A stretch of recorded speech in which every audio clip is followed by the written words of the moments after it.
చేయబడిన వాక్య భాగం కొరింథీయులకు రాసిన పత్రిక దినవృత్తాంతాలు రాసిన పత్రిక 2 Chronicles చాప్టర్ 20 verse 7. దినవృత్తాంతాలు రాసిన పత్రిక దినవృత్తాంతాల గ్రంథం 20వ అధ్యాయం 2 Chronicles chapter 20 verse 7.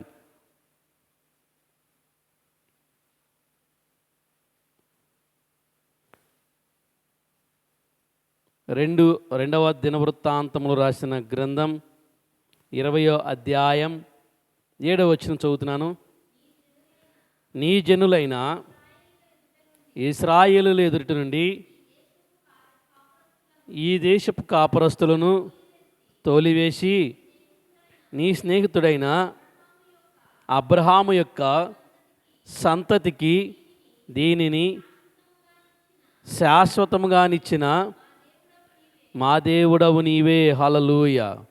ఈ యొక్క వాక్య భాగం నుంచి దేవుడు మనతో మాట్లాడలాగున చిన్న ప్రార్థన చేసుకుందాం. మహాపరిశుద్ధుడా, మహాగణుడా, మహోన్నతుడా, నీ పాదాలకు వందనాలు, స్తోత్రాలు తండ్రి. నువ్వు సర్వశక్తిమంతుడివి, సర్వోన్నతుడివి, సర్వాధికారి తండ్రి. ఆదివారం పునరుద్ధాన దినంగా నీ సన్నిధిలో మేము కూడుకుని దేవా నిన్ను ఆరాధించడానికి, నిన్ను గణపరచడానికి ఇక్కడ కూడి ఉండగా మమ్మల్ని బలపరచండి ప్రభా, స్థిరపరచండి దేవా. చదువుకున్న వాక్య భాగం నుంచి మాతో స్పష్టంగా మాట్లాడండి. మాకు కావలసిన ఆత్మీయ ఆహారాన్ని మాకు దయచేయండి ప్రభా. నీ కృపాదేవులను అనుగ్రహించి నీ నామాన్ని గణపరచుకుని దేవా నీ చిత్తాన్ని నెరవేర్చుకోమని యేసు అతి పరిశుద్ధ నామన అడిగి వేడి బతిమలాడుచున్నాము తండ్రి, ఆమేన్. ప్రియమైన దేవుని బిడ్డలారా, మరి చదువుకున్న వాక్య భాగంలో దేవాది దేవుడు తెలియపరుస్తున్న మాటలను ఒకసారి మనం జ్ఞాపకం చేసుకుందాం. ఇదిగో దినవృత్తాంతాల గ్రంథం 20వ అధ్యాయం, the book of 2 Chronicles chapter 20 verse 7. దినవృత్తాంతాల గ్రంథం మరొకసారి మీ అందరి కోసం దినవృత్తాంతాల గ్రంథాన్ని 20వ అధ్యాయం 7వ వచనం చదువుతున్నాను. నీ జనులైన ఇశ్రాయేలీయులు ఎదుట ఈ దేశపు కాపురస్తులను తోలివేసి నీ స్నేహితుడైన అబ్రహాము యొక్క సంతతికి దీన్ని శాశ్వతంగా ఇచ్చిన మా దేవుడవు నీవే. ప్రియమైన దేవుని బిడ్డలారా, మరి అన్యజనులను దేవుడు తోసివేసి మరి వాగ్దానం చేసిన భూమిని అబ్రహాము సంతతికి దేవుడు అనుగ్రహించాడు.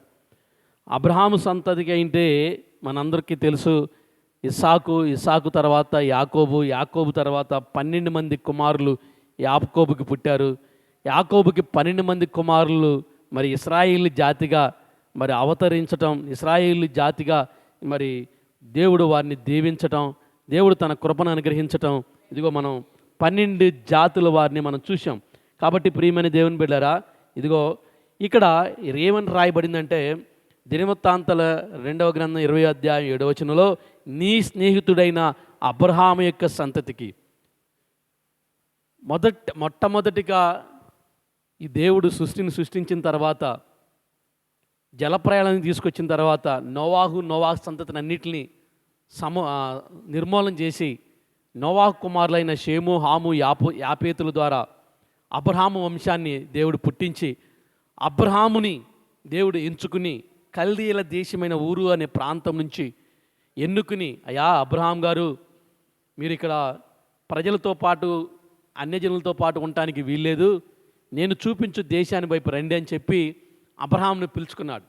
అక్కడి నుంచి మొదలుకొని ఇదిగో కనాను ప్రాంతాన్ని చేరే వరకు ఆ సంతతి వారిని వదిలిపెట్టలేదు, ఆ ప్రజలను వదిలిపెట్టలేదు. ఇదిగో పైగా బైబిల్ గ్రంథంలో ఎవరికి ఇవ్వని ఆధిక్యత, బైబిల్ గ్రంథంలో దేవుడు ఎవరికి ఇవ్వని ఆధిక్యతను దేవుడు అబ్రహాంకి ఇచ్చాడు. ఎలా అంటారా, స్నేహితుడు అని పిలిచాడు. జనరల్గా స్నేహితుడు అని చెప్పి ఎవరిని మనం పిలవం. అత్యధికంగా క్లోజ్గా మనకి అన్ని వేళలా తోడుండే వ్యక్తుల్ని, మనకి ఉపయోగపడే వ్యక్తుల్ని మాత్రమే స్నేహితుడు అంటాం. స్నేహం చేయటానికి వయసుతో సంబంధం లేదు. ఈవెన్ చిన్నపిల్లలకి స్నేహితులు ఉంటారు. స్కూల్లో జాయిన్ అయిన మొదటి రోజు నుంచే అనూష్కి స్నేహితులు ఏర్పడతారు. ఎందుకంటే ఎవరైతే క్లోజ్గా వాళ్ళు పెట్టింది వీళ్ళు తింటాం, వీళ్ళు పెట్టింది వాళ్ళు తింటాం. తిన్నప్పుడు వారి మధ్యన ఒక రిలేషన్ ఏర్పడుతుంది. That is called friendship. అంటే ఇక స్నేహానికి వయసుతో సంబంధం లేదు. వృద్ధులకి ఉంటారు ఫ్రెండ్స్, అలాగే ప్రతి వయసు వారికి కూడా స్నేహితులు ఉంటారు. స్నేహం అంటే అంటే ఎల్లవేళలా the friend is need and friend indeed అని, అంటే ఎల్లవేళలా ఉండేవాడినే ఫ్రెండ్, స్నేహితుడు అంటారు. కానీ ఈరోజు మరి ఫ్రెండ్షిప్ డే సందర్భంగా, మరి స్నేహితుల దినోత్సవం సందర్భంగా బైబిల్ గ్రంథంలో దేవాది దేవుడు ఎవరిని తన స్నేహితుడిగా ఎంచుకున్నాడు? ఇప్పుడు అబ్రహాముని దేవుడు పిలిచాడు, నా స్నేహితుడైన అబ్రహాము అని. దేవుడు మనల్ని కూడా పిలిస్తే ఎలా బాగుంటుంది? మనకి లోకంలో చాలామంది ఫ్రెండ్స్ ఉంటారండి. చాలామంది ఫ్రెండ్స్ ఉంటారు. మనకి అవసరతలో ఉపయోగపడే ఫ్రెండ్స్ ఉంటారు. ఉద్యోగాల్లో, వ్యాపారాల్లో, స్కూల్లో, కాలేజీల్లో ప్రతి ఒక్కరికి కూడా స్నేహితులు ఉంటారు. కానీ దేవునికి మనం స్నేహితులు అవ్వగలమా? దేవుడు మనల్ని పిలవగలడా? దేవుడే పిలుస్తున్నాడు, నా స్నేహితుడైన అబ్రహాము అని. అబ్రహామును అంతగా ఎంచుకోవడానికి గల కారణాలు ఏంటి? అసలు స్నేహం అంటే ఎల్లవేళలా ఉపయోగపడేది. జనరల్గా టూ టైప్స్ ఆఫ్ ఫ్రెండ్స్ ఉంటారండి. 2 రకాల స్నేహితులు ఉంటారు. ఎప్పుడైనా చూడండి, ఒక మాట అంటారు, కాల్ మీ ఫర్ ఎనీథింగ్ అని. ఏదైనా అవసరం అయితే నాకు కాల్ చేయని చెప్పి అంటారు మాటకి. నిజంగా ఫోన్ చేస్తే ఎత్తరు. ఇది ఒక రకమైన ఫ్రెండ్షిప్. వాళ్ళు చెప్పడం మాత్రం చెప్తారు, కాల్ మీ ఫర్ ఎనీథింగ్ అని. అంటే ఏది అవసరం ఉన్నా నాకు ఫోన్ చేయ అంటారు. ఎందుకు ఫోన్ చేయటం? ఏం అవసరం ఉన్నా ఫోన్ చేయటం ఎందుకు? ఇంకో రకం ఉంటారు, what can I do for you, నీకు నేనేం చేయగలనని అంటారు. అంటే ఏ విధంగా సహాయపడగలను అంటారు. ఏ విధంగా మనం సహాయపడగలనని చెప్పి దేవుడు వారిని అడుగుతూ ఉంటాడు. ఇది చూడండి, మీ విషయంలో కూడా, మీ జీవిత విషయంలో కూడా ఇలాంటి ఫ్రెండ్స్ ఉంటారు. స్నేహితులు నాకు కాల్ చేయి, ఏదైనా నీకు హెల్ప్ చేస్తా అంటారు. ఇంకొక రకం ఫ్రెండ్స్ అయితే ఏదో, ఏంట్రా నీకేం చెప్పాలి, ఏం చేయాలి నీకు, నేను చెప్పు చేసేస్తా అంటారు. ఈ రకమైన ఫ్రెండ్షిప్ ఈ లోకంలో మనం చూస్తాం. ఎలాంటి ఫ్రెండ్షిప్ ఉన్నప్పటికీ కూడా దేవాది దేవుడు అబ్రహామునైతే నా స్నేహితుడైన అబ్రహాము అంటున్నాడు. ఎందుకు దేవుడు అబ్రహాముని నా స్నేహితుడు అన్నాడు? ఈ ఫ్రెండ్షిప్ డే సందర్భంగా నేనైతే కోరుకుంటున్నా, దేవుడు నన్ను కూడా ఈ నిర్మలరావు ఈజ్ మై ఫ్రెండ్ అని పిలవగలిగితే ఆనందం, సంతోషం. దేవుడు నిన్ను నన్ను కూడా స్నేహితుడని పిలవగలిగితే ఎంతో సంతోషం, ఎంతో ఆధిక్యత. అబ్రహాముని ఒక చోటే కాదు, బైబిల్ గ్రంథంలో 3 చోట్ల తన స్నేహితుడైన అబ్రహాం అని పిలిచాడు. చూద్దామా? యెషయా గ్రంథం, the book of Isaiah chapter 41 verse 8. మీకోసం నేను చదువుతున్నాను. యెషయా గ్రంథం 41వ అధ్యాయం. ఈ దినం మరి ప్రభు బల్ల ఆరాధన కార్యక్రమంలో పాల్గొనబోతున్నాం కాబట్టి త్వరగా ఈ ధ్యానాన్ని మనం ముగించుకుని బల్లారాధన కార్యక్రమంలో పాల్గొందాం. యెషయా గ్రంథం 41వ అధ్యాయం 8వ వచనం. నా సేవకుడైన ఇశ్రాయేలీలు, నేను ఏర్పరచుకున్న యాకోబు, నా స్నేహితుడైన అబ్రహాము సంతానమా. చూశారండి, నా స్నేహితుడైన అబ్రహాము సంతానమా. దేవుడు పిలుస్తున్నాడు, ఈజ్ మై ఫ్రెండ్ అని. నేను అదే అంటున్నా, మీకు అర్థం కావాలి. ముఖ్యమంత్రి లేదంటే ప్రధానమంత్రి, రాష్ట్రపతి నా ఫ్రెండ్ అని నేను చెప్పుకోవచ్చు. మోడీ గారు నా ఫ్రెండ్ అని చెప్పుకోవచ్చు అండి. లేదంటే రేవంత్ రెడ్డి గారు నా ఫ్రెండ్ అని నేను చెప్పుకోవచ్చు. ఆయన ఎవరు నాకు చెప్పుకోడు కదా. ఆయన చెప్తే నిర్మలరావు నా ఫ్రెండ్ అని, అది ఎలా ఉంటుంది? అది గొప్ప, అది విలువ, అది రెస్పెక్ట్. ఇప్పుడు దేవుడు చెప్తున్నాడు, అబ్రహాం చెప్పుకోవట్లా గాడ్ ఈజ్ మై ఫ్రెండ్ అని. నీకు అర్థం కావాలి. అబ్రహాం చెప్పుకోవట్లా, నేను చెప్పుకోవచ్చు జీసస్ ఈజ్ మై ఫ్రెండ్ అని. యేసు ప్రభు నా స్నేహితుడిని నేను చెప్పుకోవచ్చు. కానీ ఇక్కడ అంటున్నాడు, నేను ఏర్పరచుకున్న యాకోబు నా స్నేహితుడైన అబ్రహాము అంటున్నాడు. అంటే దేవుడు అబ్రహాముని నా స్నేహితుడని పిలుస్తున్నాడు. ఒక రాష్ట్రపతి, ఒక ముఖ్యమంత్రి, ఒక ప్రధానమంత్రి మోడీ గారు పలానా వ్యక్తి నిర్మలరావు నా ఫ్రెండ్ అని చెప్తే ఎంత గౌరవం ఉంటుంది, ఎంత విలువ ఉంటుంది, ఎన్ని పనులు అయిపోతాయో కూడా. అంత పబ్లిక్గా స్టేట్మెంట్ ఇస్తే ఎన్ని పనులు అయిపోతాయో కూడా. జీవము గల దేవుడు, ఇశ్రాయేలుపతికి సైనికములకు అధిపతి అయిన యెహోవా ఆయన ఏమని సెలవిస్తున్నాడంటే, ఇదిగో అబ్రహాము నా స్నేహితుడు అంటున్నాడు. మీ పేర్లు కూడా మీరు పెట్టుకోవచ్చు. దేవుడు కనుక నా స్నేహితుడని ఆయన చెప్తే ఎంత బాగుంటుంది అనేది. ఆయన చెప్తే మనం చెప్పుకోవడం కాదు.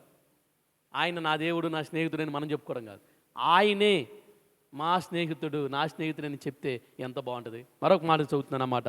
నా సేవకుడైన ఇశ్రాయేలు, నేను ఏర్పరచుకున్న యాకోబు, నా స్నేహితుడైన అబ్రహాము సంతానమా.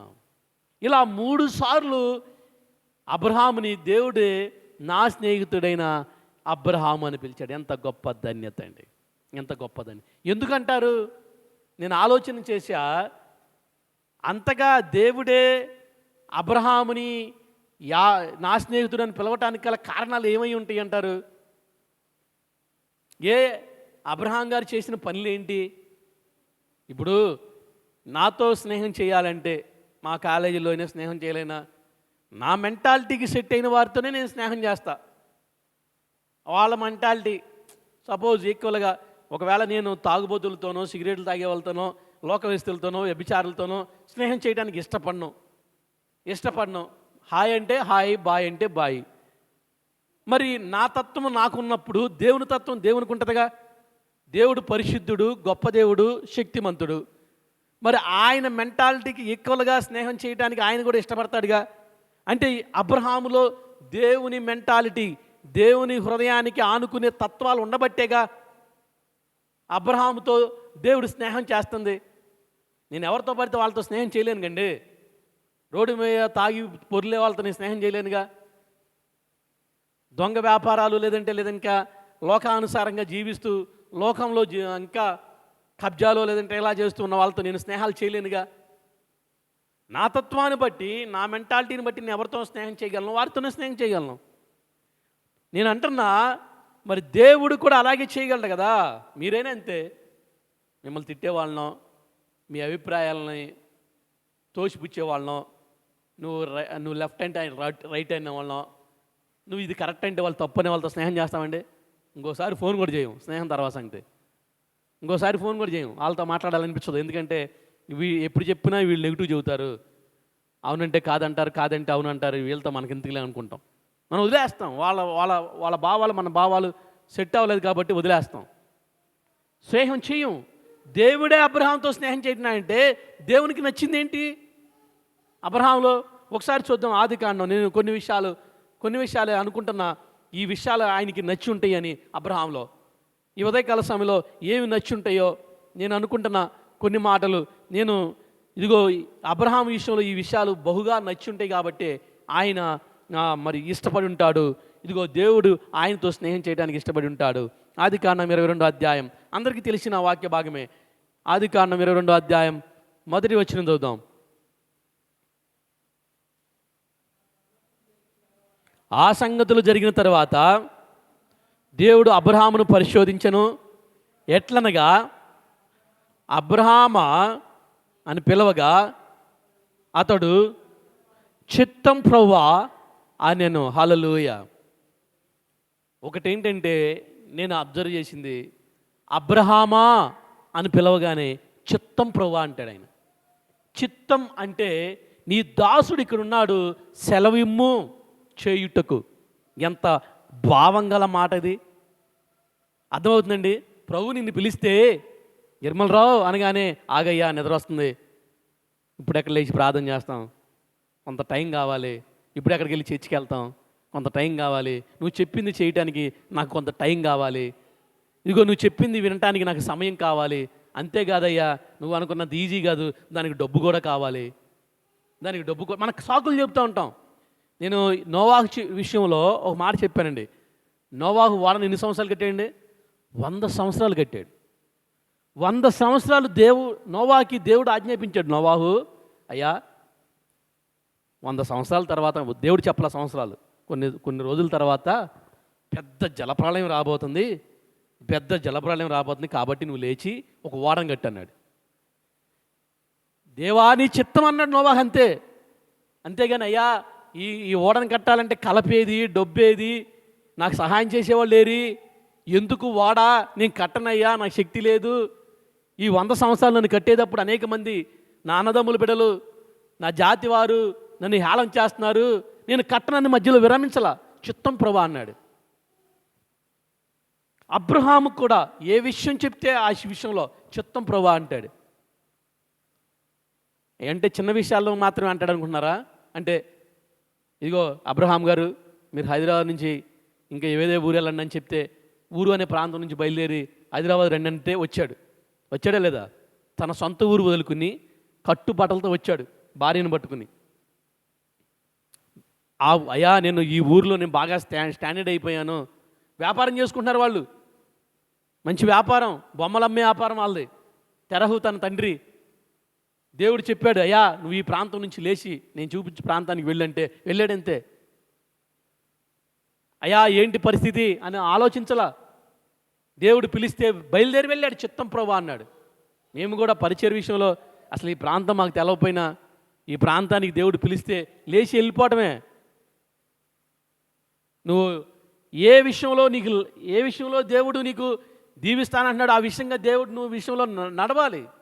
అబ్రహాంలో మొట్టమొదటి క్యారెక్టరిస్టిక్స్ ఏంటి అంటే చిత్తం ప్రభా అంటాడు. మీరు అనుకోవచ్చు కొంతమంది చిన్న చిన్న విషయాల్లో అయితే దేవుడు చెప్పినట్టు చేయొచ్చయ్యా, పెద్ద విషయాలు ఎలా చేస్తామని. ఎలాంటి విషయాల్లో లోపడ్డాడు తెలుసా? అబ్రహాంకి 99 సంవత్సరాల వయసులో బిడ్డ పుట్టాయండి. అప్పటి వరకు పిల్లలు లేరు. 99 సంవత్సరాల వయసులో 100 సంవత్సరాల వయసులో పిల్లవాడు పుడితే దేవుడు అబ్రహాంని పరీక్షించాడు. అన్నిట్లో చిత్తం ప్రభా అంటున్నాడు, ఏం చెప్పినా చేస్తున్నాడు, ఇది చెప్తే చేస్తాడా లేదా అని పరీక్షించాడండి. ఏంటంటే అది, అబ్రహాము 100 సంవత్సరాలకి నీ కుమారుడు పుట్టాడు కదా, ఏకైక కుమారుడు ఇస్సాకు, నీ కుమారుడిని బలివ్వయ్యా నాకు. దేవుడు బలి కోరుకునేవాడు కాదు, కానీ అబ్రహాముని పరీక్షించడానికి కోరాడయ్యా, నీ కుమారుడు నాకు బలివ్వమని కోరితే అబ్రహాం అన్న మాట కూడా అదే, చిత్తం ప్రభా అన్నాడు. ఇప్పుడు చదువుకున్న మాట అక్కడదే. అబ్రహాముని పిలిచి, అయ్యా పెద్ద ఆయన, 100 సంవత్సరాలు పెద్ద ఆయన, నువ్వు లేచి నీ కుమారుడైన ఇస్సాకుని మోరియా పర్వతం దగ్గర తీసుకెళ్ళి అక్కడ బలివు నాకు. మారు పలకలేదండి. మీరు అబ్జర్వ్ చేయండి ఆ వాక్య భాగంలో.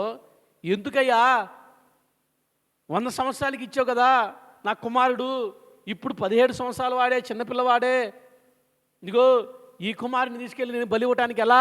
కొంత సమయం ఇవ్వు నాకు. వాడికి కనీసం ఆహారం పెట్టలేదు, వాడితో ఆడుకోలేదు, వాడితో నేను టైం స్పెండ్ చేయలేదు. ఇప్పుడే కదా 100 సంవత్సరాల తర్వాత నా కుమారుని ఇచ్చావు. ఆ ఫీలింగ్, ఆ అనుభూతిని నేను పొందుకుంటున్నాను. నా భార్య తెలిస్తే గోరుని ఏడుస్తుంది అని మాట్లాడలేదండి. నేను ఎందుకు పదే చెప్తున్నానండి మాట? కఠినమైన సమస్యలకు కూడా దేవుని కొరకు త్యాగం చేసే హృదయాన్ని అబ్రహాముకి ఇచ్చాడు దేవుడు. అబ్రహాముకి ఇచ్చాడండి. మనమైతే చిన్న చిన్న విషయాలు అయితే చేయగలం, కానీ కఠినమైన విషయాల గురించి మనం చేయలేమండి. కఠినమైన విషయాల గురించి మనం చేయలేం, త్యాగం చేయలేం.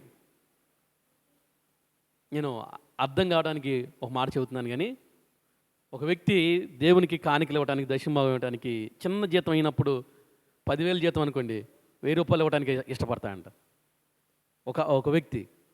కానీ జీతం పెరుగుతున్న కొద్దికి తన జీతంలో భాగం ఇవ్వడానికి 1,00,000 వచ్చినాయి అనుకో, 10,000 ఏం చేసుకుంటాడు దేవుడు?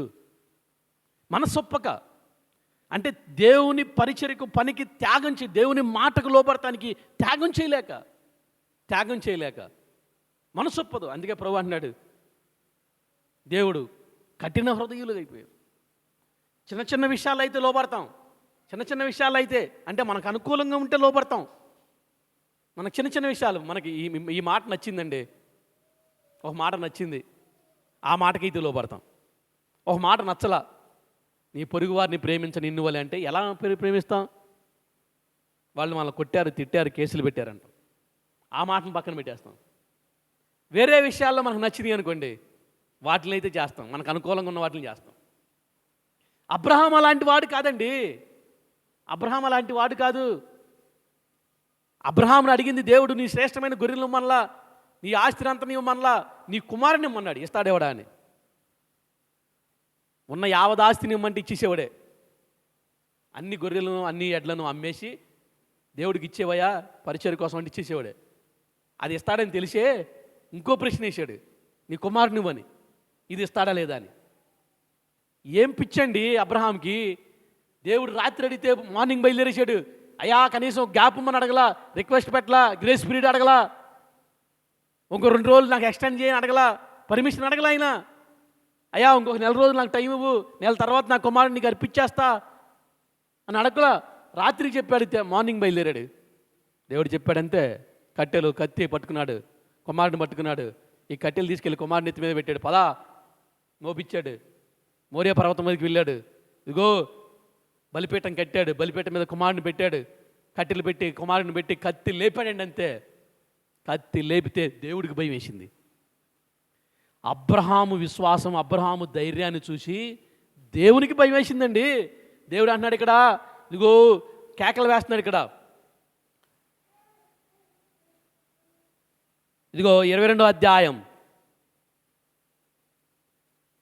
18 వచ్చిన. మరియు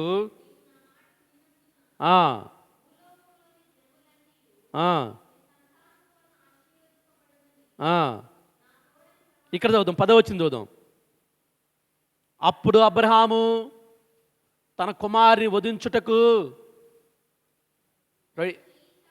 తన చెయ్యి చాపి కత్తి పట్టుకొనగా, యెహోవా దూత పరలోకము నుండి అబ్రహామా అబ్రహామా అని అతను పిలిచెను.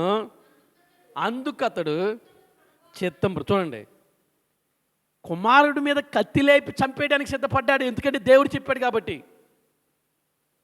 నేను ఒక మాట చెబుతున్నానండి, దేవుడు బల్లు కోరుకునేవాడు కాదు. కానీ అబ్రహాంలో ఉన్న విశ్వాసం ఏంటంటే, 100 సంవత్సరాల తర్వాత దేవుడు కుమారుని ఇచ్చాడు కదా, దేవుడు తనకి ఇచ్చేయమన్నాడు, ఇచ్చేసాడే అనుకుందాం, చంపేసాడే అనుకుందాం.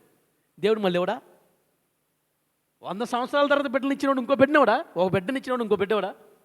చెట్టు కాయ కాసిందండి, ఇంకో కాయ కాయదా? అరే కాయ కాయటం మొదలెట్టింది కదా, ఇంకో కాయ కాయదా? ఏమో కాసిద్దో లేదో, పుడతారో లేదో, దేవుడు ఇస్తాడో లేదో అని అనుమానం ఎందుకు? 99 సంవత్సరాలు ఇచ్చింది దేవుడే కదా. కాబట్టి 100వ సంవత్సరంలో అయినా సరే, లేదా 150వ సంవత్సరంలో అయినా సరే దేవుడే కదా ఇచ్చేది. 127 కీర్తనలో స్పష్టంగా రాయబడింది, కుమారులు యెహోవా ఇచ్చు స్వాస్థ్యము, ఆయన ఇచ్చు బహుమానమని. కాబట్టి ఆయన ఇచ్చేది మన శక్తి సామర్థ్యాలు కాదు, అబ్రహాము ఉన్న విశ్వాసం అది. దేవుడు నీ ప్రాణాన్ని అడిగితే ఇచ్చే. ఒకవేళ నీ ప్రాణాన్ని అడిగాడండి దేవుడు, ఇచ్చే. నువ్వు ఎక్కడికి వెళ్తావు? ఆయన దగ్గరికి వెళ్తావు. ఆకలి ఉన్నదో దప్పికొన్నదో పరలోక రాజ్యంలో చేరతాం. అబ్రహాముది విశ్వాసం అలాంటిది, అబ్రహాం విశ్వాసం అలాంటిదండి. అందుకే ఎన్నిసార్లు పిలిచాడు అక్కడ, అబ్రహామా అబ్రహామా అంటే తడబడుతున్నాడు, ఆయన భయపడుతున్నాడు. అబ్రహాము కత్తి వెత్తేస్తుంటే ఎక్కడ పిల్లవాడి మీద వేసేస్తాడని చెప్పి పరలోకం నుంచి దేవుడు కేకలు వేస్తాడు, అబ్రహామా అబ్రహామా ఏమయ్యా నీ విశ్వాసం, ఆగయ్యా కొంచెంసేపు. 2 సార్లు పిలిచి తడబడ్డాడు, అయ్యా అయ్యా అయ్యా అయ్యా అబ్రహామా వెయిట్ చేయి. కంగారు చూడండి అక్కడ దేవుడిది. 2 సార్లు పిలిచాడు. పైన మనం వచనంలో చూస్తే అబ్రహామా అని పిలిచాడు, కానీ ఇక్కడ అబ్రహామా అబ్రహామా. మన కంగారులో ఉన్నప్పుడు ఏం పిలుస్తాం? 2 సార్లు పిలుస్తాం, అంతేనా? ఒకసారి పిలుస్తామా? మన మీదకి ఒక పాము వస్తుంది అనుకోండి, దగ్గరలో పాము కనపడింది దానికి, అమ్మా అంటామా? 10 సార్లు పిలుస్తాం అమ్మ అమ్మ అమ్మ అని. ఎందుకు? కంగారు అలాంటిది, అది వచ్చి మనల్ని ఏం చేస్తుందని. నిదానంగా అయితే పిలంగా, కంగారు, టెన్షను, భయం.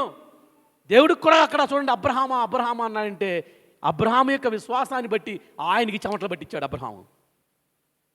ఆయన విశ్వాసాన్ని బట్టి ఇదిగో ఏం చేస్తాడని చెప్పి 2 సార్లు పిలిచాడండి అబ్రహామా అబ్రహామా. కాబట్టి ప్రియమైన దేవుని బిడ్డలారా, నేను దేవుడు అబ్రహాం విషయంలో, అబ్రహాము ఏదైనా సరే ఇవ్వటానికి వెనుకాడడు. ఎంత గొప్ప విశ్వాసం కల్పిస్తాం. అందుకే ఆయన్ని దేవుడు అంటున్నాడు, is my friend, is my friend. ఎబ్రీల్ రాసిన పత్రిక 11వ అధ్యాయం 17వ వచనంలో అబ్రహాం గురించి ఒక మాట రాయబడింది. The book of Hebrews chapter 11 verse 17. ఎబ్రీల్ రాసిన పత్రిక 11వ అధ్యాయం 17వ వచనం. అబ్రహాము శోధింపబడి విశ్వాసమును బట్టి ఇస్సాకును బలిగా అర్పించెను. ఎవడు ఆ వాగ్దానమును సంతోషంతో అంగీకరించునో ఇస్సాకు వలనైనది నీ సంతానం అనబడును అని ఎవరితో చెప్పబడినో ఆ అబ్రహాము మృతులను సహితము లేపుటకు దేవుడు శక్తివంతుడని ఏడ్చిన వాడై తన ఏక కుమారుని అర్పించి ఉపమాన రూపంగా అతనిని మృతుల్లో నుండి మరలా పొందెను. హల్లెలూయా. చూశారండి, దేవుడు అబ్రహాము విశ్వాసమును బట్టి తన కుమారుని అర్పించడానికి సిద్ధపడ్డాడు. అందుకే ఈజ్ మై ఫ్రెండ్ అన్నాడు దేవుడు. నువ్వు కూడా అలాంటి త్యాగపూరితమైన విశ్వాసం నీలో ఉంటే దేవుడు ఈ రాత్రే, ఈ పగలే, ఈ దేవుడు ఈరోజే నిన్ను అంటాడు, యు ఆర్ మై ఫ్రెండ్ అంటాడు. నువ్వు నా స్నేహితురాలివి, నువ్వు నా స్నేహితుడివి అంటాడు. నాకు కూడా అలా పిలిపించుకోవాలని ఆశ ఉందండి. దేవుని చేత మనం కూడా అలా పిలిపించుకోవాలని ఆశ మనకు కూడా ఉండాలి. అబ్రహాం పిలిపించుకున్నాడు కదా, దానికి ఏం రికమెండేషన్ చేయాలా, ఆయన ఏం పే చేయలే దానికి. అబ్రహాము దేవుని చేత నా ఫ్రెండ్ అని పిలిపించుకోవడానికి ఆయన ఏం రికమెండేషన్ చేయాల. దేవునికి త్యాగపూరితమైన విశ్వాసభరితుడిగా ఉన్నాడు కాబట్టే దేవుడే పిలిచాడు అబ్రహాముని, ఈయన నాకు స్నేహితుడు అని. ఈయన నాకు స్నేహితుడు అని. స్నేహితుని ద్వారా బైబిల్ గ్రంథంలో ఒక మాట ఉంటుందండి, స్నేహితుని ద్వారా మనకి జ్ఞానం వస్తుందంట. సామెతల గ్రంథం 27వ అధ్యాయం 17వ వచనం. సామెతల గ్రంథం 27వ అధ్యాయం, సామెతల గ్రంథం, the book of Proverbs chapter 27 verse 17.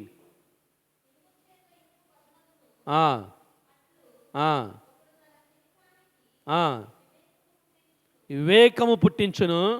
చూసారా, ఒకడు తన చెలికాడు అంటే స్నేహితుడు. తెలుగులో, ఇంగ్లీష్లో రాయబడింది అక్కడ, ఇంగ్లీష్ బైబిల్లో ఫ్రెండ్. ఎవరి వల్ల మనకి వివేకం కలుగుద్ది? ఇప్పుడు పల్లెటూరులో కూడా స్నేహితులు కూర్చుంటారండి. వాళ్ళకి టీవీ ఉండదు, వార్తలు ఉండవు, కానీ వాళ్ళకి తెలిసిన విషయాలు వాళ్ళు సర్క్యులేట్ చేసుకుంటారు. అంటే వివేకం పుట్టిద్ది. పంటల్లో ఏం పురుగు మందులు వాడాలి, ఏమి ఎలా వాడాలి, వాళ్ళకి ఎవరు ఎక్కడ చూస్తారు, వాళ్ళు ఒకరికొకరు పంచుకుంటారు, జ్ఞానాన్ని షేర్ చేసుకుంటారు, నాలెడ్జ్ని షేర్ చేసుకుంటారు. స్నేహితుల ద్వారా మనకి నాలెడ్జ్ కలుగుద్ది. చదువుకునే వ్యక్తులు కూడా మనకి ఒక ఇంపార్టెంట్ క్వశ్చన్స్ ఉన్నాయి అనుకోండి, ఎవరు చెప్తారు? సార్లు చెప్పబోవచ్చు. స్నేహితుల ద్వారా సర్క్యులేట్ అవుతుంది అది, ఏ బుక్ మంచిదో ఏంటిదో అనేది. కొలీగ్స్ ద్వారా మనకి ఇన్ఫర్మేషన్ షేర్ అవుతుంది, నాలెడ్జ్ షేర్ అవుతుంది. వాళ్ళే మన స్నేహితులు. అందరూ చెప్పరు మనం బాగుపడిపోతామని చెప్పి మంచి విషయాలు అందరూ చెప్పరు. ఈవెన్ కాలేజీ విషయాల్లో అయినా, ఇరుగు పొరుగు వారైనా మనకి స్నేహితులైతేనే చెప్తారు, ఇదిగో ఇలా చెయ్యి ఆరోగ్యంగా ఉంటుందంట, ఇలా తిను, ఇలా పెట్టు, పిల్లలకి ఆరోగ్యంగా ఉంటాయి అని చెప్పి మన స్నేహితులు మాత్రమే చెప్తారు మనకి. అందుకే బైబిల్ గ్రంథంలో ఏం రాయబడిందంటే, స్నేహితుల ద్వారా జ్ఞానం వస్తుందంట, స్నేహితుల ద్వారా వివేకం వస్తుందంటండి. అది జనరల్ నాలెడ్జ్ అవని, బిబిలికల్ నాలెడ్జ్ అవని, సెక్యులర్ నాలెడ్జ్ అవని. ఆత్మీయులు స్నేహితులుగా ఉన్నారనుకోండి. ఈరోజు పాస్టర్ గారు ఏం చెప్పారు వాక్యం, ఆదికాండంలో ఎవరి గురించి చెప్పారు? ఇదిగో నువ్వు సిల్వర్ కాయిన్ గురించి, లేదంటే ఎగ్జామ్ గురించి ప్రిపేర్ అవుతున్నావుగా, ఇగో ఈ మాటలు చెప్పారు అని షేర్ చేసుకుంటారు స్నేహితులు అయితే. అలా స్నేహితులు కాదులేదనుకోండి, మనం చెప్తే వాళ్ళకి వచ్చేద్దాం కాయిన్ అని చెప్పి చెప్పరు. ఇష్టం లేదు కదా, వీళ్ళిద్దరు స్నేహితులు కాదు కాబట్టి. అదే ఫ్రెండ్స్ అనుకోండి, they will share the knowledge, వివేకాన్ని పంచుకుంటారు. అలాంటి వారే స్నేహితులుగా ఉండగలరండి. నేను అదే చెప్పాను, స్నేహితులంటే ఏ టైంలో ఫోన్ చేసినా వస్తారండి, అర్ధరాత్రి అయినా. మన బాగోగులు తెలుసుకోగలిగిన వ్యక్తులే స్నేహితులుగా ఉంటారు. ఒకరోజు ఇద్దరు స్నేహితులు యుద్ధంలో, ఆర్మీలో ఉన్నారంటండి. ఆర్మీలో ఇద్దరు స్నేహితులు యుద్ధానికి వెళ్ళారు. కానీ స్నేహితులు ఇద్దరు ఒక చోట లేరు. ఒకళ్ళేమో ముమ్మరంగా జరుగుతున్న యుద్ధం దగ్గర ఉన్నారు, ఒక స్నేహితుడేమో కంట్రోల్ రూమ్లో ఉన్నాయంట. కంట్రోల్ రూమ్లో ఉన్న వ్యక్తికి తెలుసు ఏ ప్రాంతంలో ఏ యుద్ధం ముమ్మరంగా జరుగుతుందో, ఎవరెవరు చనిపోయారో మొత్తం ఇన్ఫర్మేషన్ అంతా కంట్రోల్ రూమ్లోకి వస్తుంది. తన స్నేహితుడు శత్రువుతో పోరాడుతూ ఉన్నప్పుడు తన స్నేహితునికి ఒక బుల్లెట్ తగిలిందన్న ఇన్ఫర్మేషన్ కంట్రోల్ రూమ్లో ఉన్న స్నేహితుడికి తెలిసిందంట. కంట్రోల్ రూమ్లో ఉన్న వ్యక్తికి తెలిస్తే ఆ పై అధికారికి చెప్పి, అయ్యా నా స్నేహితుడికి బుల్లెట్ తగిలింది, నేను అర్జెంటుగా అక్కడికి వెళ్ళిపోవాలంటే, నువ్వు వెళ్ళేపాటికి నీ స్నేహితుడు చచ్చిపోతాడు, బుల్లెట్ తగిలింది, చచ్చిపోతాడు. ఎందుకు వెళ్ళటం దండగా, వెళ్ళొద్దన్నా అంట. లేదయ్యా నా ఉద్యోగానికి నేను రాజీనామా చేస్తాను, నా స్నేహితుడికి బుల్లెట్ తగిలింది, నేను వెళ్ళాలన్నా అంట. వెళ్ళినా చచ్చిపోతాడయ్యా, నీకు తెలవదయ్యండి.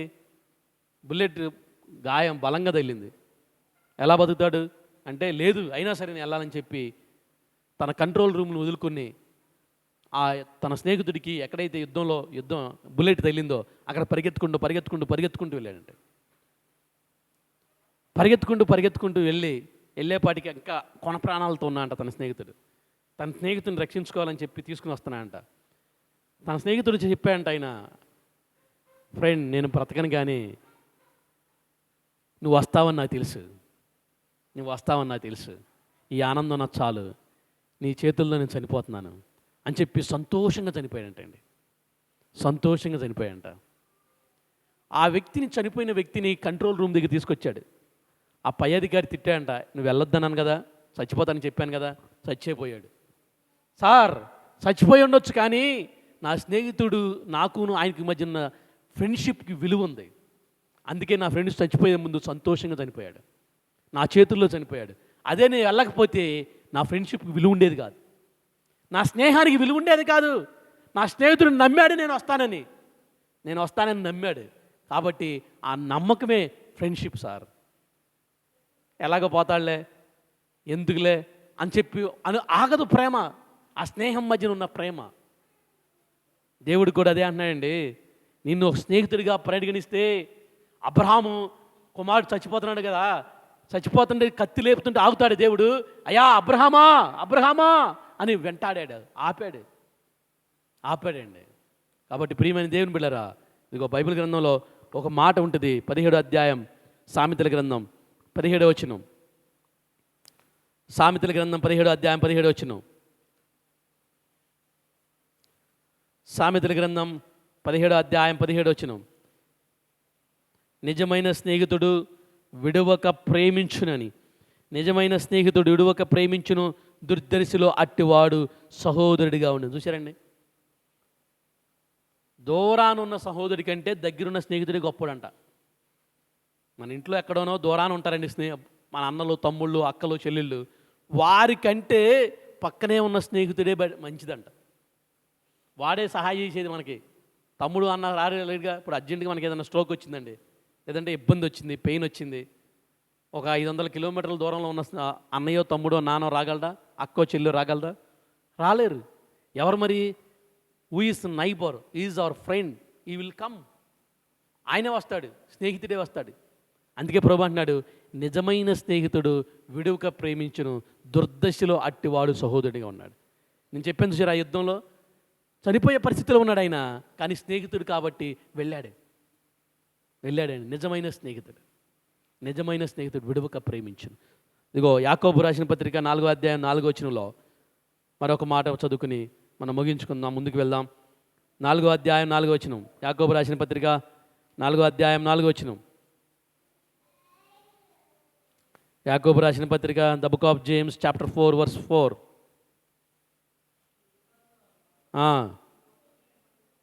ఈ లోక స్నేహము దేవునితో వైరం. కానీ ఎవరితో స్నేహం చేస్తున్నాం మనం? దేవునితో స్నేహం చేయట్లా, లోకంతో స్నేహం చేస్తున్నాం. ఫోన్ ఒక లోకం, వ్యసనం ఒక లోకం. మన ఎవరితో ఎక్కువగా టైం గడుపుతున్నాం వాడే మన స్నేహితుడు. ఎవరితో ఎక్కువ టైం స్పెండ్ చేస్తున్నాం వాళ్ళదే మన స్నేహితులు. ఎంతో మాటలతో వ్యర్థమైన మాటలతో టైం వేస్ట్ చేస్తున్న వాళ్ళే మనకి లోక స్నేహం అయిపోయింది. దేవుని బిడ్డలతో స్నేహం లేదు, దేవునితో స్నేహం లేదు. దేవునితో స్నేహం చేస్తే నువ్వు ప్రార్థన చేస్తావు, దేవునితో స్నేహం చేస్తే నువ్వు వాక్యం చదువుతావు, దేవుని బిడ్డలతో స్నేహం చేస్తే నీకు దేవునికి సంబంధించిన జ్ఞానం వస్తుంది. కానీ లోకంతో స్నేహం చేస్తున్నాం కాబట్టి, ఇదిగో ఏ సిగరెట్ మంచిదో, ఏ మందు మంచిదో నాకు తెలియదండి. ఇంతవరకు బ్రాండ్లు ఒక పేరు తెలియదు నాకు, ఎందుకంటే అలాంటి వాళ్ళతో నేను ఎప్పుడు కూడా స్నేహం చేయలేదు. సిగరెట్లే కానీ మందే కానీ నా ఇంకా చదువుకునే సమయంలో ఇంతవరకు నాకు ఏ బ్రాండ్ కూడా తెలియదు. ఒక్క బ్రాండ్ పేరు చెబుదు. ఎవరైనా బ్రాండ్ల పేర్లు చెప్తే నేను ఎందుకు అంటున్నానంటే, నీ స్నేహం ఎవరితో ఉంది? లోకస్తులతోనా, దుర్భాషలు ఆడే వాళ్ళతోనా? చాలామంది బూతు మాటలు మాట్లాడే వాళ్ళతో స్నేహం చేసి వాళ్ళ దగ్గర నుంచి నేర్చుకుంటారు. మాటలు అక్కడి నుంచి వస్తాయి, మోసాలు అక్కడి నుంచి వస్తాయి. మనం ఎవరితో స్నేహం చేస్తున్నాం? వ్యాపారాల్లో మోసాలు చేసే వాళ్ళతో స్నేహం చేస్తున్నాం అనుకోండి, ఆ బుద్ధులే మనకు కూడా అలవాటు అవుతాయి. మా బెస్ట్ ఫ్రెండ్ అంటాం, మంచి పూజలు చేసేవాళ్ళు లేదా మంచి లోకాల్లో వెళ్ళేవాళ్ళు వాళ్ళని చూసి మన స్నేహితులు అంటాం. ఓకే, స్నేహం అయితే ఎంతవరకు అంతవరకే ఉండాలి.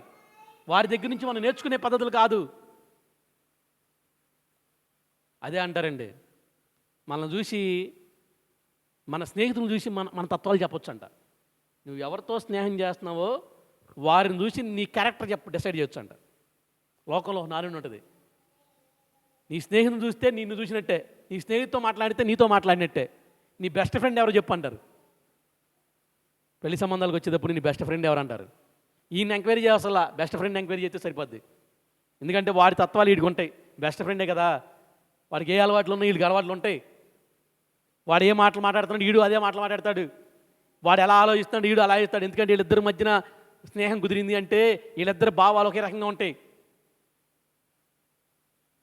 నీ ఇరుగు పొరుగు వారిని బట్టి నీ ఇరుగు పొరుగు వారిని నిన్ను అడగొచ్చంట. నీ విషయాలు ఇరుగు పొరుగు వారిని అడగొచ్చు. నీ తత్వం ఏంటో నీ బెస్ట్ ఫ్రెండ్ని అడగొచ్చు. రోజు నువ్వు వాళ్ళతో వాకింగ్ చేస్తున్నా, వాళ్ళతో మాట్లాడుతున్నా, ఫోన్లో మాట్లాడుతున్నా, వాళ్ళ ఇంటికి ఎక్కువ వెళ్తున్నా, నీ బెస్ట్ ఫ్రెండ్స్ ఉంటారే, వాళ్ళని తెలుసుకుంటే నీ యొక్క భవిష్యత్తు తెలిసిపోద్ది, నీ క్యారెక్టర్ తెలిసిపోద్ది. కాబట్టి ప్రియమైన దేని బిడ్డలారా, నేను ఒకే మాట చెప్తున్నానండి. అబ్రహాము లోకంతో స్నేహం చేయలా, నోవాహు లోకంతో స్నేహం చేయలా. లోకంతో నోవాహు స్నేహం చేస్తే వాడకట్టేవాడు కాదు. అబ్రహాము లోకంతో స్నేహం చేస్తే దేవుని చేత తన స్నేహితుడిని పిలిపించుకునేవాడు కాదు. లోకంతో స్నేహం చేయలా. బైబిల్ గ్రంథంలో స్పష్టంగా రాయబడింది, లోక స్నేహం దేవునితో వైరం. ప్రశ్న వేసుకోండి, మనం ఎవరితో మార్నింగ్ లేస్తే రోజుతో స్టార్ట్ చేస్తే ఎవరితో స్నేహం చేస్తున్నాం, ఎవరితో ఎక్కువ మాట్లాడుతున్నాం? లోకస్తులతోనా, దేవునితోనా, దేవుని బిడ్డలతోనా? మన స్నేహం ఎవరితో? వ్యసనాలు కలిగిన వ్యక్తులతోనా, దుర్భాషలాటల వాడే వ్యక్తులతోనా, మోసాలు చేసే వ్యక్తులతోనా? ఇగో ఎవరితో మన స్నేహం ఉంది? వాళ్ళు అలాంటి వాళ్ళేం కానీ నేను అలాంటి వాడిని కాదు, అలాంటి పద్ధతులు నేను నేర్చుకొని అంటారు కొంతమంది. ఎలా కుదురుద్దండి? ఎలా కుదురుద్ది? ఇప్పుడు వాళ్ళు ప్రతిరోజు ఇప్పుడు సిగరెట్ తాగేవాడికి ఉండదో, సిగరెట్ పక్కన పీల్చుకునేవాడికి ఎక్కువ ఉంటుంది. స్నేహితుడు అలాంటి వాడైతే వాడి తత్వాలు మన పైన ఉంటాయి, వాళ్ళ యొక్క లక్షణాలు మన పైన రుద్దుతారు. బెస్ట్ ఫ్రెండ్ ఎప్పుడు ఏదో అడగల, ఒక్కసారి అడిగాడు, ఇది తినరా అని, ఇక్కడికి రారా అని, గుడికో బడికో. ఏం చేయాలి? ఆడు నాకు ప్రాణం పెట్టాడు, ఆపదలో ఉన్నప్పుడు నాకు ఆపరేషన్ చేయించాడు, చెబుతున్నా. ఏం చేయాలి బెస్ట్ ఫ్రెండ్కి? ఎగ్జాంపుల్గా చేయాల్సి వస్తుంది. కాబట్టి వాళ్ళతో నువ్వు స్నేహం, లోకంతో స్నేహం, దేవునితో వైరం. ఈ లోక స్నేహాలు కూడా ఎలా ఉంటాయి ఏంటండి, అవసరాల వరకే ఉంటాయి. అవసరం అయిన తర్వాత వాళ్ళు మనల్ని పట్టించుకోరు. నేను రియల్గా ఒక ఎగ్జాంపుల్ చెబుతున్నాను. నా స్నేహితుడు, నేను ఇంటర్మీడియట్ నుంచి, డిగ్రీ నుంచి నాకు బెస్ట్ ఫ్రెండ్గా అనుకున్నాం. వాళ్ళ ఏ తత్వాలు అనుకున్నా కూడా వాడు మమ్మల్ని బెస్ట్ ఫ్రెండ్ అనుకున్నాడు. ఇంటర్మీడియట్ అయిపోయింది, డిగ్రీ అయిపోయింది, ఎంసీఏ అయిపోయింది, డిగ్రీ అయిపోయింది. ఒకరికొకరు నాకు అనారోగ్యం వచ్చినప్పుడు కూడా కొంత వాళ్ళు కూడా సహాయం అంటే పెద్ద ఏం సహాయం చేయలేదు కానీ నిలబడ్డారు. బెస్ట్ ఫ్రెండ్సే. కానీ తత్వాలు ఎప్పుడు మారిపోతాయి అంటే వివాహాలు అయిన తర్వాత ఇప్పుడు అమెరికా వెళ్ళి వచ్చిన తర్వాత వెళ్ళిన సంగతి నాకు తెలియదు. సరే ఏదో ఇబ్బంది అయ్యి మళ్ళీ వచ్చాడు. ఒక షాపింగ్ మాల్లో కనపడితే పలకరిస్తే ఎట్టున్నారని అడిగేది లేదు, మీ పిల్లలు ఎలా ఉన్నారని అడిగేది లేదు.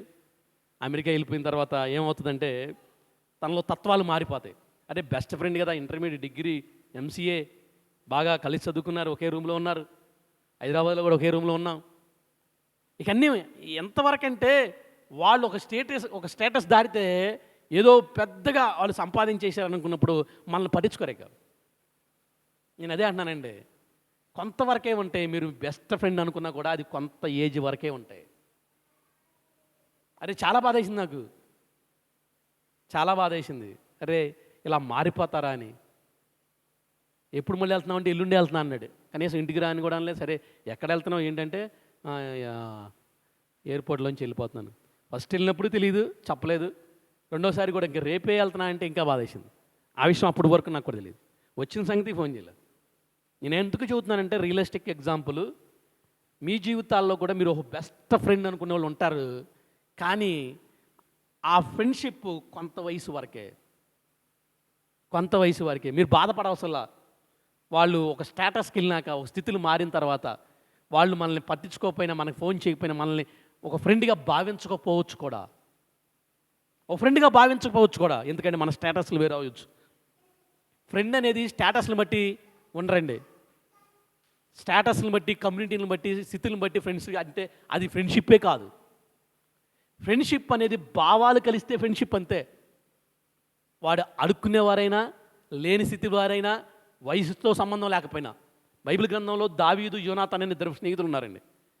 బైబిల్ గ్రంథంలో 1 సమూయేలు గ్రంథం 18వ అధ్యాయం మొదటి వచనం చదివితే వీరిద్దరూ ప్రాణ స్నేహితులని రాయబడింది బైబిల్లో. దావీదేమో 50 సంవత్సరాల పైవాడు, యోనాతానేమో యవనస్తుడు. వీళ్ళిద్దరి మధ్యన ఎలా స్నేహం కుదిరింది? వీళ్ళిద్దరు భావాలు ఒకటైని. మళ్ళీ మీరు జ్ఞాపకం చేసుకోవాలి, వాళ్ళు మా జాతి వాళ్ళు కాదు, మా కమ్యూనిటీ వాళ్ళు కాదు, మా వయసు కాదు, లేదంటే మా పిల్లవాడు కాదు, వాడి స్థితి ఏంటి, మన స్టేటస్ ఏంటి అంటే ఫ్రెండ్షిప్ ఉండదు. స్నేహం అనేది భావాలు కలిసినప్పుడు, ఇద్దరి మధ్యన ఒక భావాలు కలిస్తే ఏర్పడే బంధమే ఫ్రెండ్షిప్, స్నేహం అనేది.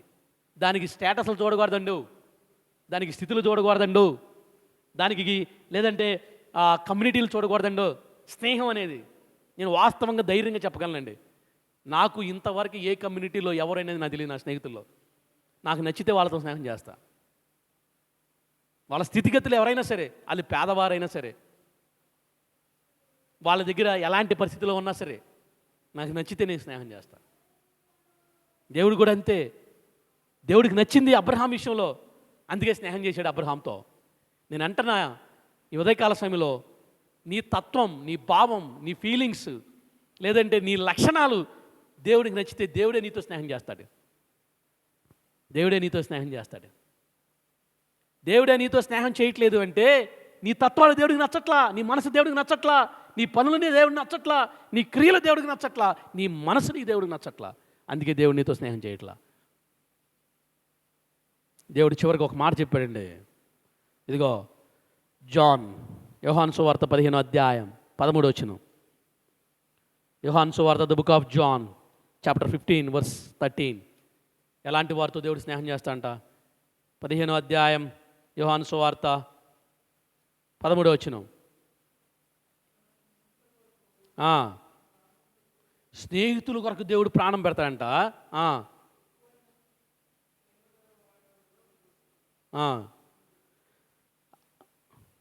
నేను మిమ్మల్ని ప్రేమించిన ప్రకారం మీరు ఒకరినొకడు ప్రేమింపాలన్నట్టు ఈయన ఆజ్ఞ, తన స్నేహితుల కొరకు తన ప్రాణం పెట్టువానికంటే ఎక్కువైన ప్రేమ గలవాడు ఎవడనూ లేడు.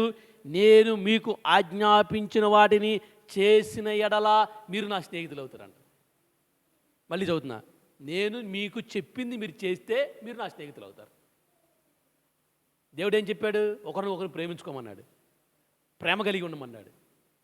జ్ఞాపకం చేసుకోండి, ఫ్రెండ్షిప్ డే రోజున దేవుడు మనకి స్నేహితుడు అవ్వాలంటే, దేవుడు మనకి ఫ్రెండ్ అవ్వాలంటే మనం ఏదో యజ్ఞాలు యాగాలు చేయవసరం లేదండి.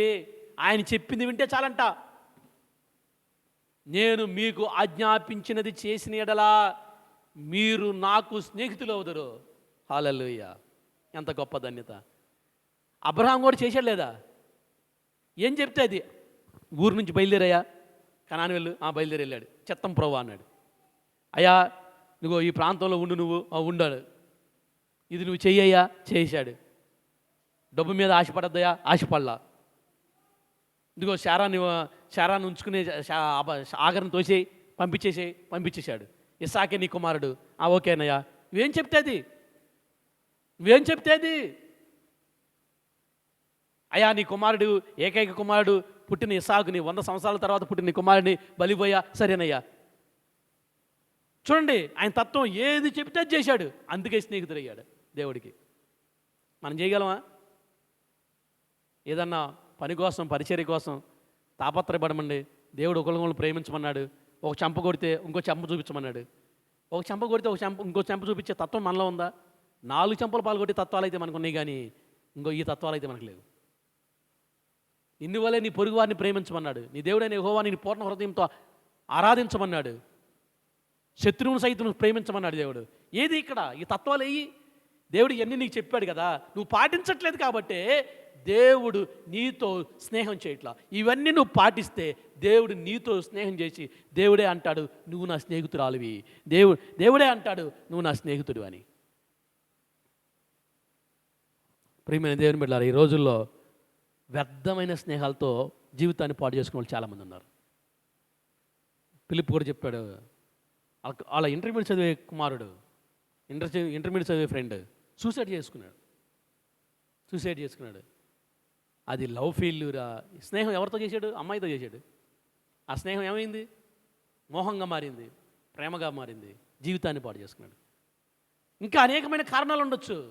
నేను అంటున్నా, లోక స్నేహం మన జీవితాన్ని పాడు చేస్తుంది, దేవునితో స్నేహం మన జీవితాన్ని కట్టిద్ది, మన జీవితాన్ని బాగు చేస్తుంది. ఏ వయసులో ఉన్నవారైనా, వృద్ధాప్యంలో ఉన్నవారైనా, చిన్నవారైనా, పెద్దవారైనా, మిడిల్ వయసులో ఉన్నవారైనా, ఎవరైనా నువ్వు చేసే స్నేహం, నువ్వు మాట్లాడే మాట, ఎవరితో మాట్లాడుతున్నావు, ఎవరితో సమయాన్ని గడుపుతున్నావు, ఎవరితో స్నేహం చేస్తున్నావు, ఆ స్నేహం సరైందా కాదా? లోక స్నేహమా? దేవునితో వైర్యం. దేవునితో స్నేహం చేయి. దేవునితో స్నేహం చేయాలంటే నువ్వేం చేయి? అసలు ఆయన చెప్పింది చేయి. నేను మీకు ఆజ్ఞాపించింది చేసిన ఎడల మీరు నాకు స్నేహితులు అవుతారు. కాబట్టి ప్రియమైన దేవుని బిడ్డలారా, ఇదిగో నేనెంతో సమయాన్ని లోకంలో వృధా చేస్తున్న వారులారా, ఇదిగో దేవునితో స్నేహం చేయండి, దేవుని కృపను పొందుకోండి. అటు భాగ్యం దేవుడు మనందరికీ దయచేయను గాక. ఆమేన్. ప్రార్థన చేసుకుందాం. ప్రభువా, నీకు వందనాలు, స్తోత్రాలు తండ్రి.